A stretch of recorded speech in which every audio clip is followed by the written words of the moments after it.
Today we're going to unbox the latest flagship imaging phone from Vivo, the Vivo X300 Ultra. After opening the box, the first layer contains the phone itself.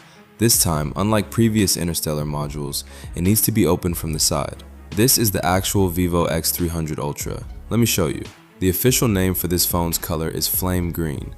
The new color features a two-tone back cover design with a very pleasant skin-friendly texture that doesn't attract fingerprints. Despite being a two-tone color, it doesn't feel rough to the touch, and the color is a relatively low saturation, understated shade. This time, the Vivo logo is placed vertically in the lower left corner.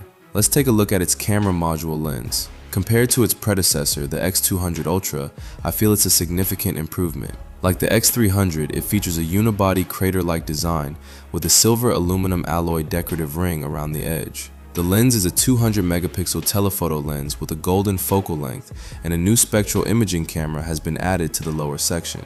Let's look at the frame. The frame uses a metal right-angle frame, but the edges of the back cover are chamfered, making it very comfortable to hold and not sharp. The top and bottom sections feature a stereo-symmetrical dual speaker setup. Let's power it on and look at its accessories. The phone case comes with a skin-friendly frosted material that matches the color of the phone, and it feels quite nice to the touch. The charger is a 100-watt single-claw USB-C charger, the same one as the one on the iQOO15 Ultra.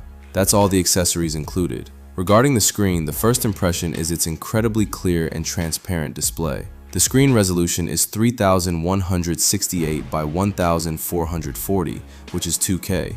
The refresh rate reaches 140 Hz. The screen uses a flat design compared to the previous generation X200 Ultra's curved, quad-curved screen. Which screen do you prefer? The front bezel also features a uniformly narrow design on all four sides, but unlike the standard version, the corners aren't as wide, resulting in a more square-shaped screen. Since the official launch set on March 30th, so subscribe for full review.